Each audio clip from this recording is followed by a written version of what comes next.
J'ai cité Monsieur le grand frère Charles Mwando Simba, Pierre Lumbi Okongo, Gabriel Tungwa Kumwanza, le docteur Apalata, Gilbert Paul Chibal, Madame Espérance Endwa, Omer Badiabale et bien d'autres que je n'ai pas cités.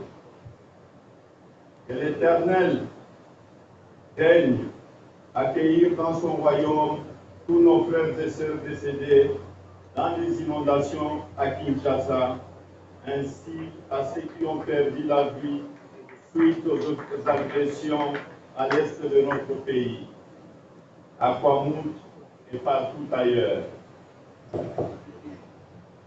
Je vous prie d'observer, chers frères et sœurs, une minute de silence à leur mémoire.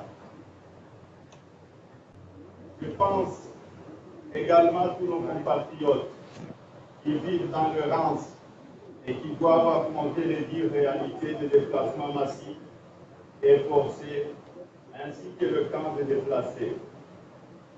C'est pour moi aussi l'occasion d'inviter le gouvernement de la République et de solliciter la communauté internationale de s'impliquer pour soulager quand soit fait leur misère. Je profite également de cette opportunité pour vous demander de mettre constamment en prière tous nos frères et sœurs qui sont tombés au front dans le combat pour la démocratie ou qui sont aujourd'hui injustement privés de leur liberté pour leur opinion politique. La convention de notre parti, qui se tient à Lubumbashi et se clôturera le 22 décembre de cette année, va se pencher sur le défi majeur à relever dans le cadre de notre parti. En cet esprit, je vous prierai de privilégier l'unité et la cohésion nationale.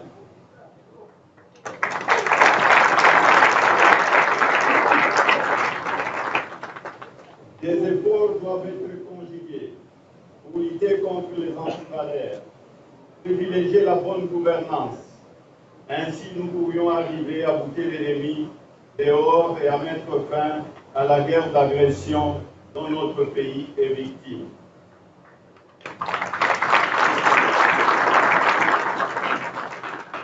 Nous avons tous besoin de la paix et de la tranquillité afin de nous consacrer au développement de notre pays et à l'amélioration du vécu quotidien de notre population.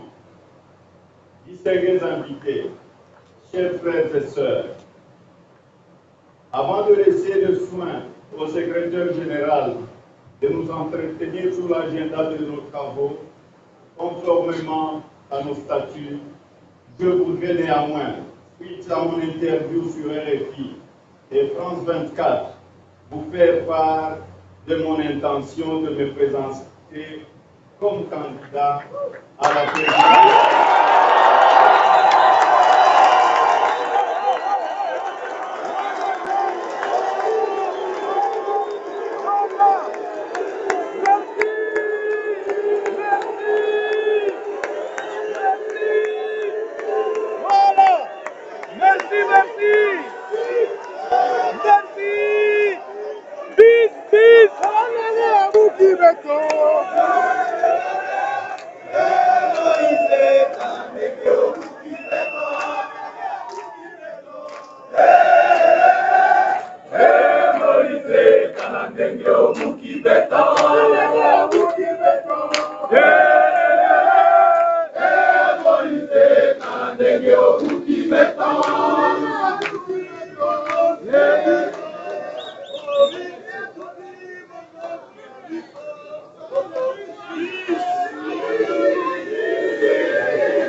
Mais les préliminaires, c'est cette convention. Vous n'avez pas appris qu'il y en a eu d'autres qui se sont déclarés candidats. Il y en a d'autres. La convention va trancher. Vous parlez de quels préliminaires? Les préliminaires sont là. C'est une candidature confirmée.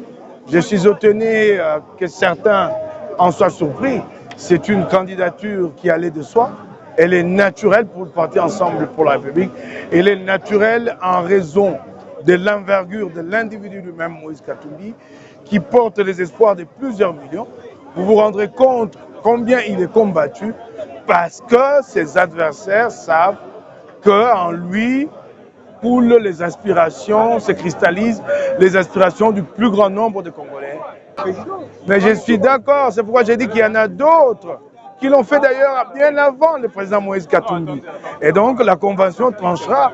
Et vous avez vu vous-même dans quel sens penche, si pas la majorité, au mieux l'unanimité c'est en faveur du président Katumbi. Ça va de soi.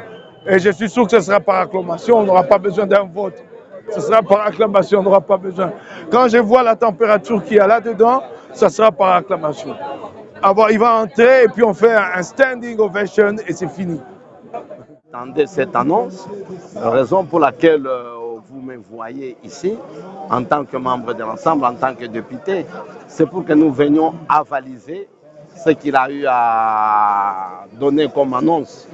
Parce que l'essentiel, ça sera fait à l'issue du congrès qui va se tenir ici. Sinon, cette annonce était très attendue par tout le monde et personnellement aussi par moi.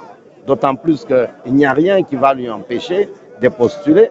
Il y a eu ceux-là qui ont tenté d'introduire certaines lois prônant la discrimination. Je crois que vous nous avez vus au four et au moulin pour barrer, pour bouter hors de notre constitution ce genre de propositions qui voulaient verrouiller la candidature du président Moïse. Et là, il est congolais d'origine et il a droit à postuler dans n'importe quel poste. Et voilà, il a choisi l'instance supérieure, la première institution qui est la présidence. Je crois, c'est son choix, on ne peut pas le lui interdire. J'espère qu'il y aura encore d'autres candidats. S'il y a 2 ou 3, 4 candidats, c'est le congrès. La plénière au niveau du congrès aura tranché. Donc il n'est pas dictateur, il n'a pas dit qu'il est le seul candidat. J'ose croire qu'il y en aura d'autres, il peut y avoir 2 ou 3 mamans. Je veux dire qu'il y a Daniel Safou qui est mon collègue qui sera candidat. Et il est venu me solliciter pour que je sois son directeur de campagne. Je vais voir si je vais faire la direction de campagne de Daniel Safou, qui pourra s'affronter avec le président Moïse. Et, donc il y aura fair play. Bonne chance à tout celui qui va gagner. Donc là, il a postulé, le président Moïse vient de postuler. Il appartiendra maintenant au Congrès d'en décider. Je suis secrétaire général adjoint de Ensemble pour les changements, la plateforme. Ici, je peux parler au nom de mon parti CONAD et qui est allié de Ensemble pour la République. Je dis, je n'entre pas dans la famille interne. S'il y a des gens qui se prononcent pour être candidats, c'est les jeux démocratiques. Donc, il m'appartient à moi de censurer, de dire tel ne peut pas être candidat. C'est tout à fait normal, mais Moïse Katumbi quand même, c'est un candidat naturel. Et non seulement pour ces partis, je pense que même pour d'autres partis, nous, au niveau de notre parti, nous allons nous réunir pour avaliser sa candidature ou pas. Donc, et puis la plateforme aussi AR dont je fais partie, on va se réunir. Je crois que c'est un candidat naturel, un candidat qui a beaucoup d'atouts, beaucoup d'expertise et il a des hommes qui vont l'accompagner dans cette aventure-là, qui va gagner. Il a beaucoup d'atouts. C'est un candidat sérieux, valable. Je crois que... Mais laissez le temps s'exprimer et les gens s'exprimer. Et le temps, c'est le meilleur allié. On verra au finish qui sera candidat et qui sera élu président de la République. Notre mouvement est un mouvement qui combat pour la liberté, pour la démocratie. Il était de notre devoir de répondre positivement, favorablement. Je ne suis même pas seul, je suis avec les grands professeurs ordinaires, le professeur Poiti qui m'a accompagné, qui est un des secrétaires généraux adjoints de notre parti. Donc je ne suis pas venu seul. Pourquoi nous sommes là? C'est parce qu'il fallait répondre à une invitation. Vous savez que le président Katumbi, qui a beaucoup contribué dans les combats du changement dans ce pays, dans l'opposition, a exprimé son ambition d'être candidat à la présidentielle de 2023. Il est au courant que Franck Diongo également est candidat président de la République. C'était normal qu'un candidat président invite un autre candidat président dans la convention de son parti. Et nous étions venus pour participer comme invités, comme leader. Notre participation ne gêne à rien notre ambition présidentielle. Je les encourage, je le félicite et je le remercie de nous avoir invités. Et je demande même, au regard de son combat, de sorte que son parti puisse valider sa candidature à l'élection présidentielle.